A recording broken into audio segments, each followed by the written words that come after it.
ओम नमः शिवाय. श्री सद्गुरुनाथ महाराज की जय. परमपूज्य गुरुदेवता श्री कलावती माता की जय. आई कलावती देवी बाय राधिका जोशी ह्या आपल्या यूट्यूब चॅनलमध्ये मी आपल्या सर्वांचं स्वागत करते. गेले 3 आठवडे व्हिडिओच्या निमित्ताने आणि आत्ता चौथा आठवडा म्हणजे चौथी वेळ ही आपली जरी भेट झालेली नसली व्हिडिओच्या माध्यमातनं, तरी सुद्धा आजपर्यंत अनेक वर्ष आपल्याला जी भूक आणि तहान लागलेली होती, म्हणजे अभंगांचा अर्थ समजून घेण्याची तळमळ ती आपली पूर्ण होताना दिसल्यामुळे अनेक लोक आनंदी आहेत. खूप लोकांचे रिस्पॉन्स येत आहेत.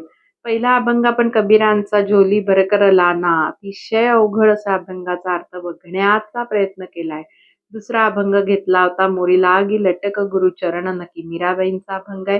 मागच्या आठवड्यातच आपण बालोपासनेतील केशवा म्हणजे 24 नामावळी, भगवंताची 24 रूप ह्याचा अर्थ बघण्याचा प्रयत्न केला. तुमच्या सगळ्यांचे उदंड प्रतिसाद त्याला मेसेजेसनी आणि कॉल्सनी मिळालेला आहे. माझ्यात तरी असा बदल आता होत आहे की समजा बालोपासना आपण दर रविवारी बालोपासनेला सुद्धा जातो आणि रोज सुद्धा म्हणतो, तेव्हा जेव्हा 24 नामावळी येते तेव्हा तरी 25 कर्व्यांमध्ये माझं लक्ष राहतं. परमपूज्य आईंच्या सांगण्याची प्रचिती मला येत आहे की तुम्ही भजनाच्या अर्थाकडे लक्ष देऊन जर भजन म्हटलं तर त्याचा एक वेगळा आनंद, वेगळी अनुभूती येते आणि देवापर्यंत पोचण्यासाठी त्याची मदत होते. ही अनुभूती आता मला सुद्धा यायला लागली, तुम्हाला सुद्धा यायला लागली असेल. आजचा अभंग आहे धन्य श्री हरी मंदिर आमुचे, धन्य श्री हरी मंदिर.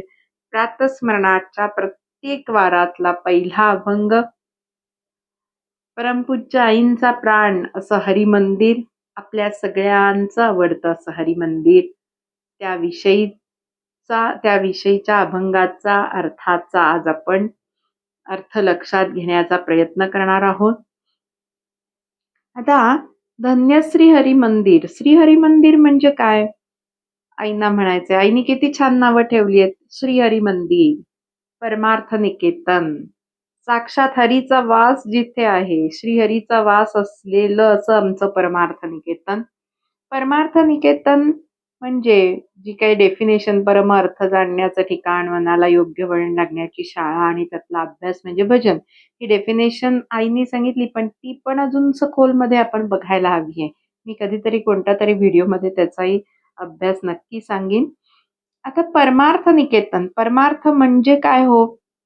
तर आपल्यासारख्या बद्ध जीवांना ज्याचा गंधही नाही, गंध वार्ताही नसलेला असा परमार्थ, मुमुक्षुना जिज्ञासा वाटणारा, साधकांना साधनाची ओढ लावणारा, सिद्धांना आकलन झालेला जीवनाचा परमार्थ म्हणजे परमार्थ. परमार्थ म्हणजे शब्द त्याचा शाब्दिक अर्थ जर घ्यायचा तर सर्वश्रेष्ठ अर्थ. मग ज्याचं ज्ञान जीवनात प्रायोरिटीने करून घेतलंच पाहिजे असं निधान म्हणजे परमार्थ.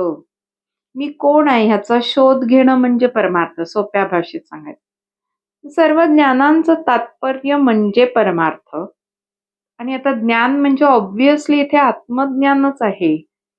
ते झालं की साधकाला आकाशाच्या उंचीवर परमार्थ घेऊन जातो. आत्मज्ञान झाल्यावर तुकाराम महाराज म्हणतात ना, तुका आकाश आहे वढा, असा हा परमार्थ सिद्ध, साधू, महात्मे यांना विसावा देतो, तपस्व्यांना आसरा देतो.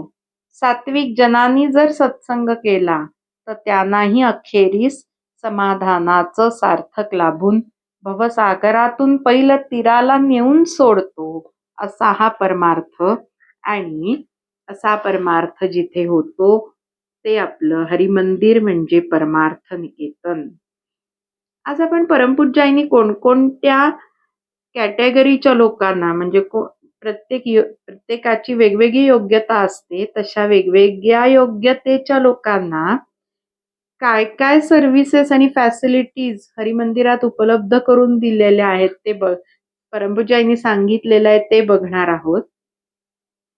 सध्या मी भजन करा किंवा परमपूज्याईंचं महात्म्य ह्यासाठी जी लेक्चर्स देते, ती कन्व्हिन्सिंगली देते. कारण लोकांचे लगेच फीडबॅक येतात, की तुम्ही आलात आणि सांगितलत, की वाटतं की भजन हे केलंच पाहिजे.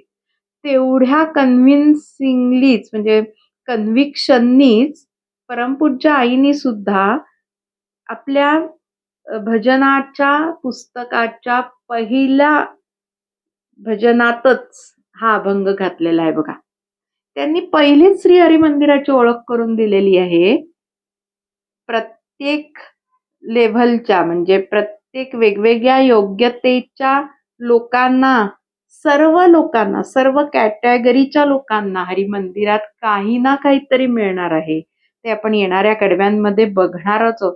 आपल्यासारख्या बद्ध जीवांना, मुमुक्षूंना, साधकांना, शरणागतांना, एकंदरीत सर्व कॅटेगरीच्या लोकांना हरिमंदिरात सुख, समाधान आणि त्यांना ज्या ठिकाणी पोचायचं आहे, जे गोल अचीव करायचं आहे, त्या त्या स्थानापर्यंत नेण्याचा गायडन्स हा हरिमंदिरात होतो, असं परमपूज्य आईनी भजनाच्या पुस्तकाच्या पहिल्याच अभंगात आपल्याला माहिती करून दिलेली आहे.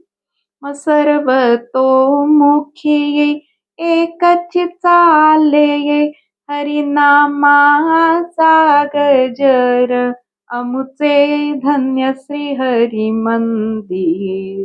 हरीचा वास जेथे आहे तेथे हरिनामाचा गजर हा झालाच पाहिजे. कारण भगवंतांनी सांगून ठेवलेलं आहे, जिथे सतत नामाचा घोष चालू आहे नारदा तिथेच मी असतो, तिथेच मी भेटेन, माझा मुक्काम पोस्ट तोच आहे. तसं हरिमंदिरामध्ये सामुदायिक प्रार्थनेचा जयघोष तिन्ही त्रिकाळ चालू आहे. हरिनामाचा गजर होतो तेथे दिनरात, बंधू भगिनी सर्व मिळून अमुक लाभ घेत.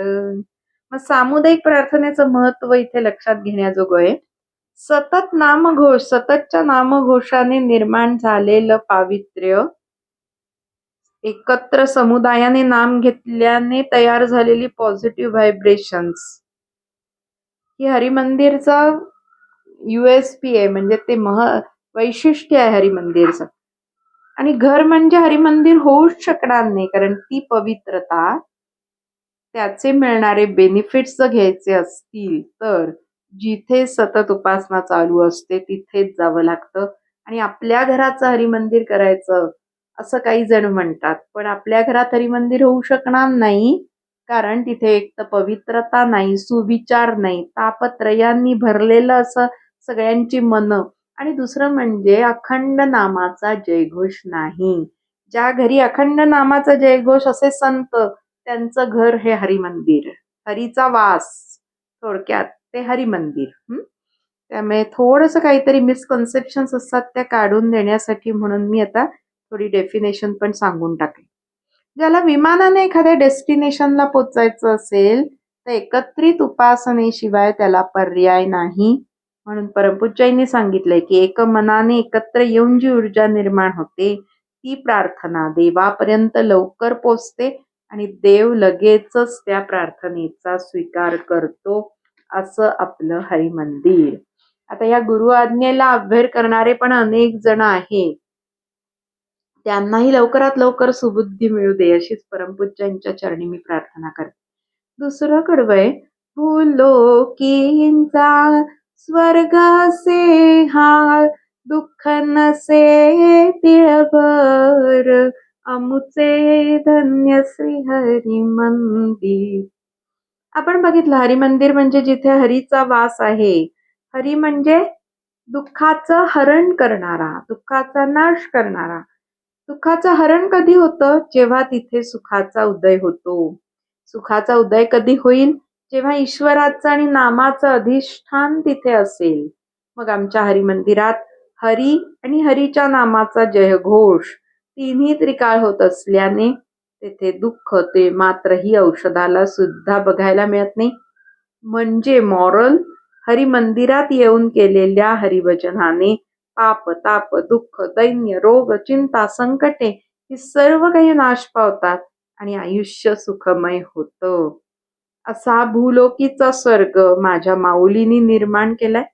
त्यामुळे मेल्यावर स्वर्ग मिळेल न मिळेल, पण आत्ता जो कोणी हरिमंदिरात येईल त्याच्या आयुष्यात दुःख भरही राहणार नाही. अट एकच आहे, 100% गुरु आज्ञा पालन करायची आहे.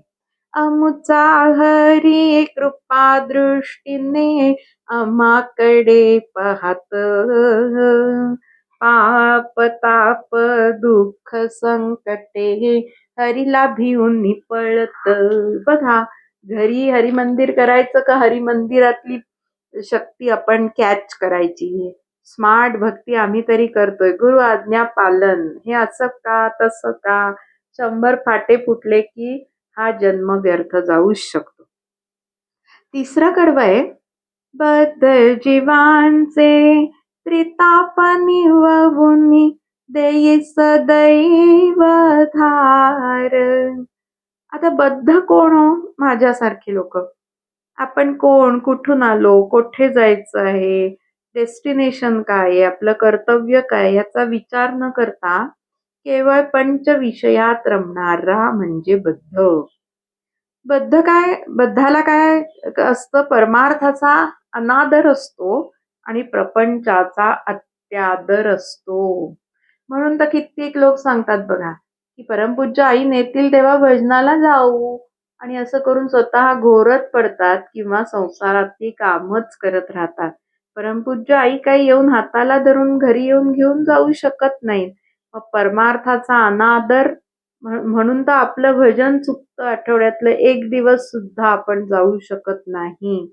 आमच्याकडे एक शनिवार भजन आहे, रविवार सोमवार 3 वार, पण आठवड्यातला 1 वार जाणं जमत नाही म्हणजे परमार्थाचा अनादर, म्हणजे बद्ध जीव. आता बद्ध जीवांचे त्रिताप निववुनी देई सदैव आधार. त्रिताप कोणते आहेत आपल्याला? एक म्हणजे आध्यात्मिक, दुसरा आधी भौतिक आणि तिसरा आधी दैविक. हे तापत्रय आहेत. जन्माला आल्यापासून जीवाला या त्रिविध तापांची धग म्हणजे झळ सोसावी लागते. म्हणून तुकाराम महाराज म्हणताय, संसार तापे तापलो मी देवा, करिता नित सेवा कुटुंबाची. पहिला आध्यात्मिक ताप जो आहे म्हणजे काय? यामध्ये 2 प्रकारचे ताप होतात. शरीराला व्याधी आणि मनाला क्लेश, चिंता, खेद या वेदना सहन कराव्या लागणं म्हणजे आध्यात्मिक ताप, जे आपल्या सगळ्यांना भोगावे लागतात. दुसरा प्रकारे आधी भौतिक ताप. त्रिताप, बद्ध जीवांचे त्रिताप हे आपण बघतोय. त्यातला दुसरा प्रकारे त्रितापामधला आधी भौतिक ताप, पंचमहाभूत आणि इतर प्राणीमात्रांकडून भोगावे लागणारं दुःख. म्हणजे उदाहरणार्थ एखाद्याला सर्पदंश होतो किंवा वादळ येतात त्यामध्ये काही नुकसान होतं, भूकंप होतात तिथे नुकसान होतं, करोना सारखी महामारी येते तेव्हा आपल्याला आपल्या जीवाला धोका निर्माण होतो, त्रास होतो, त्याला आधी भौतिक ताप असं म्हणतात. आणि तिसरा प्रकारे त्रिविध तापांमधला आधी दैविक ताप. हा ताप जो आहे ना तो मृत्यूनंतरचा प्रवास आहे.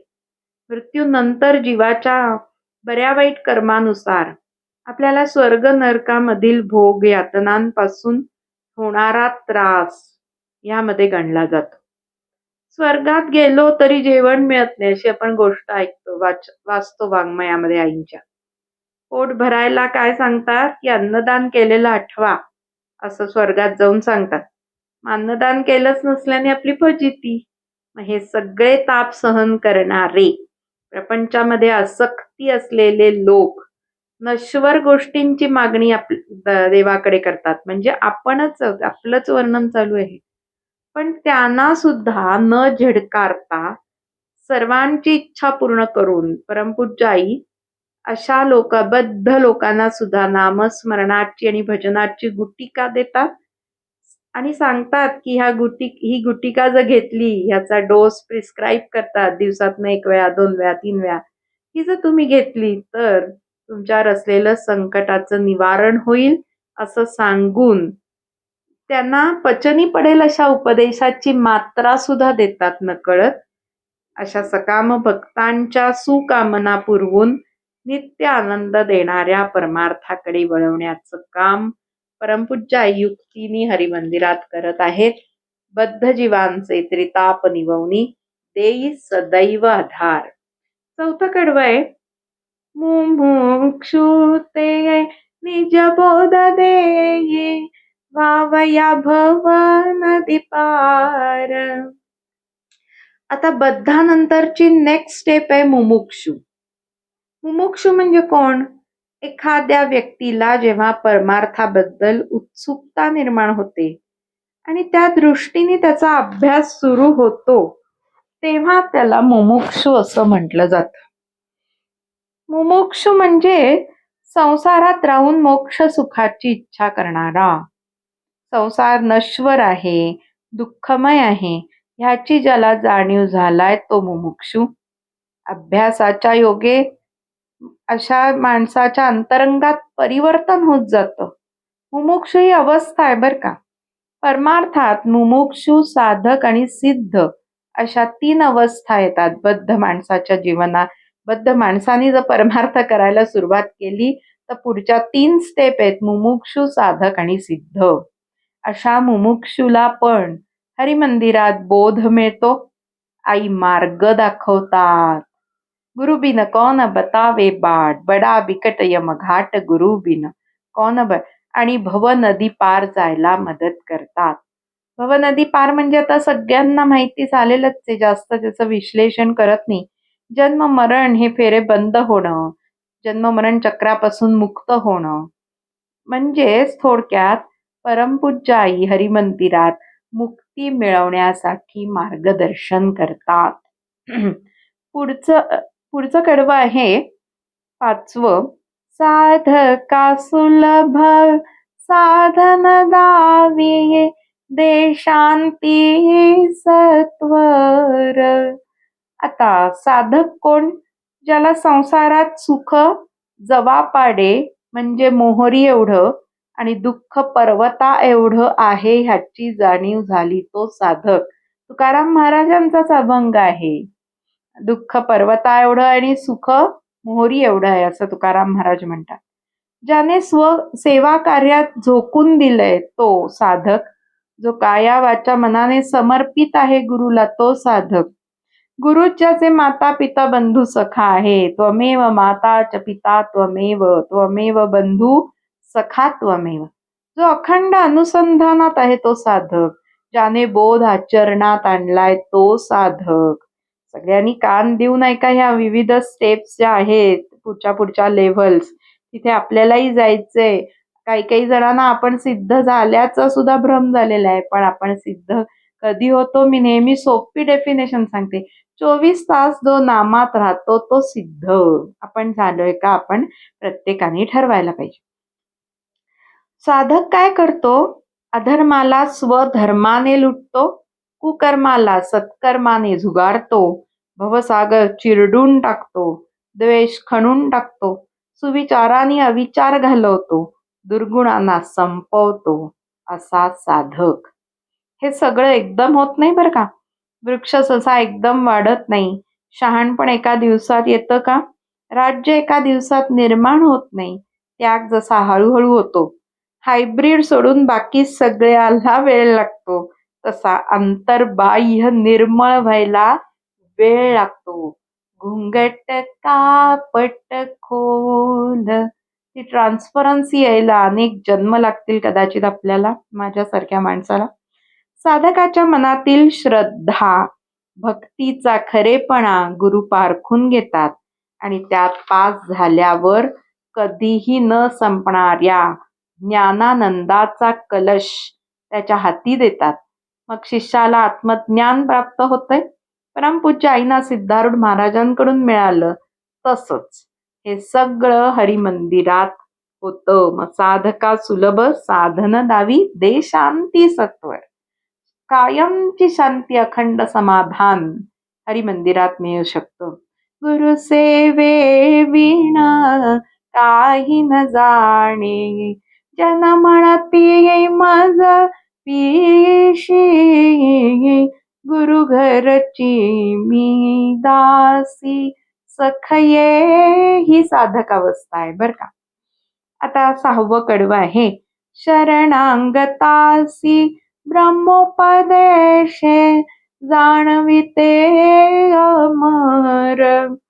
साधक जेव्हा बेचैन होऊन व्याकुळ होतो ना, दर्शन द्या म्हणून आळवतो, शरण येतो, कृपा कधी करीन म्हणून रडतो, विनवतो, कोणत्याही दिव्यातून पार जायला तयार होतो, संपूर्ण सरेंडर होतो, तेव्हा गुरु ब्रह्मोपदेश करतात, प्रमाण खून सांगतात, जगतभान नाहीसं करतात, अविट अशा आनंद सागरात बुडवतात. त्याचा नवीन जन्म होतो, पूर्वीची दृष्टी बदलून जाते, अर्थात सिद्धपदाला पोचतो. आपण परवाच एका अभंगात बघितलं, मोरी लागी लटक आपुले मरण पाहिले म्या डोळा, असा नवीन जन्म होतो. उलट भई मोरे नयन नकी, मीराबाई म्हणतात, अशी दृष्टी बदलून जाते. आणि असा जो शरणांगत जातो त्याला ब्रह्मोपदेश देऊन सिद्ध पदाला अमरत्व देण्याचं काम हे परमपूज्य आई हरिमंदिरात करू शकतात. सिद्ध कोण? सद्गुरूंच्या परीक्षेत उत्तीर्ण झालेला हा साधक गुरुकृपेच्या वर्षावात आत्मसाक्षात्काराचा अपूर्व सोहळा अनुभवतो. ते विशुद्ध आत्मज्ञान अंगात मुरल्यावर सद्गुरूच त्याला सिद्ध पदावर विराजमान करतो. हरिमंदिराची रेंज बघा केवढी मोठी आहे. बद्धापासून सिद्धापर्यंत सगळ्यांना काहीतरी देव करतंय हरिमंदिर. असं आपलं भूलोकीचा स्वर्ग, असं आपल्या गुरु माऊलींनी निर्माण केलेल्या ह्या स्वर्गात आपण गेलंच पाहिजे. 7वं शेवटचं कर्म, ज्यापासून मी सुखी झाले असो विजय निरंतर, आमचे धन्य श्री हरी मंदिर. निज रूपाचं दर्शन घेऊन कृतार्थ पूर्ण काम झाल्यावर ज्या गुरूंमुळे ह्याचा लाभ झाला त्यांची विजय पताका मनात सतत फडकवत ठेवायची आहे. पूर्ण काम कृतार्थ सिद्ध होण्याचं ठिकाण म्हणजे आमचं हरिमंदिर आहे. गुरूंचा महाप्रसाद लाभल्यावर समाधीत लीन झालेल्या ह्या साधकांना दिव्य शांती ब्रह्मानंद लाभतो, म्हणजेच कायमचे सुख मिळतं. झाली कृपा सद्गुरूंची प्रसन्न वृत्ती मनाची, विलासे निजात्मत्वेची स्वानुभवे तृप्ती साची, न्यप्ती मात्र अनुभवणे शांती क्षमा वाणणे, पूर्ण ब्रह्म आपण परला नारायण. ही शेवटची स्टेप आहे आणि अशी हरिमंदिरात येऊन होणार आहे. जे लोक सांगतात ना की आपले गुरु सगुणात नाहीयेत, म्हणून सगुणात असलेले दुसरे बंधू गुरु आपण करायला पाहिजेत, हे असं जे मार्गदर्शन करतात त्यांना मी टाहो फोडून मला सांगायचं आहे की आपलं हरिमंदिर म्हणजे आई आणि आई म्हणजे हरिमंदिर. हे एवढं सगळं काही करायला समर्थ असताना तुम्ही असा अपप्रचार करून लोकांची दिशाभूल करण्याचं थांबवा. हरिमंदिरात जो कोणी गुरु आज्ञेनुसार जाऊन साधन करील त्याला ब्रह्मानंदाची प्राप्ती झाल्याशिवाय राहणार नाही. हाच अर्थ या अभंगातनं निघतोय आणि त्यासाठी गुरु माऊलींनी हरिमंदिरांची स्थापना अतिशय कष्टाने केलेली आहे आणि त्याच्यावर पाठी फिरवण्याचं काम आपल्यासारख्या अभक्तांकडनं होता कामा नाहीये. याची आपण ह्या पुढे तरी काळजी घेत जाऊ. Conclusion, moral of the story, सद्गुरूंकडे चतुर्विध भक्त येतात, ज्यांची जशी अधिकार स्थिती पाहोनी बोलितो त्यांसी तैसे. अशा प्रकारे सर्व थरातील लोकांना ज्ञान प्राप्त करून देण्यासाठी आमचं हरिमंदिर सज्ज आहे. या ज्ञानाच्या बोधाच्या सागरात जो कोणी खोलवर बुडी मारेल त्याला अनमोल अगणित ज्ञानबोध रत्नांचा खजिना मिळेल व त्या बोधामृताने तो भक्तिरंगी रमेल यात शंकाच मला वाटत नाही. एक मी डेटा काढायचा प्रयत्न केला, तर सध्या जगात 90 ते 92 लोक हे बद्ध आहेत, म्हणजे आपण. 4 ते 5% लोक मुमुक्षू आहेत. 2 ते 3%च लोक, डेटा अनालिसिस आहे हा, 2 ते 3%च लोक साधकावस्थेत आहेत आणि फक्त 1% लोक सिद्ध आहेत. प्रत्येकाने विचार करा, आपल्याला मानव देह का मिळालाय? आपण कुत्रा, लांडगा, डुक्कर, वृक्ष, वेली अशा जन्मात का गेलो नाही? मग आपल्याला जर हा असा दुर्लभ असा मानव देह मिळाला असेल, तर त्याचा उद्धार करून घेण्यासाठी शेवटची वाक्य कान देऊ नये का? बद्धाने बद्ध न राहता मुमुक्षुत्वाकडे झेपावं, मुमुक्षुत्वाकडून साधकत्वाकडे जावं, साधक न राहता सिद्ध होण्याचा प्रयत्न करावा. सद्गुरूला शरण जाऊन हे साधता येईल. शेवटची स्टेप, सत्शिष्य होऊन आत्मोन्नत व्हावं आणि वरील प्रगती परमार्थ निकेतनच्या शाळेत करून मिळते, असं परमपूज्याई आपल्याला सांगत आहेत. मग आजपासून आपण सुद्धा अशा दृष्टिकोनातनं परमार्थ निकेतनच्या शाळेत जायला सुरुवात करू.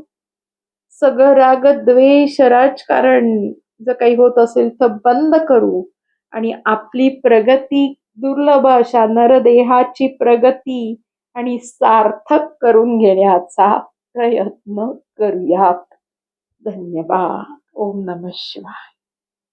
या अभंगाची PDF जर कोणाला हवी असेल तर त्यांनी मला माझ्या व्हॉट्सअप नंबरवर कॉन्टॅक्ट करा.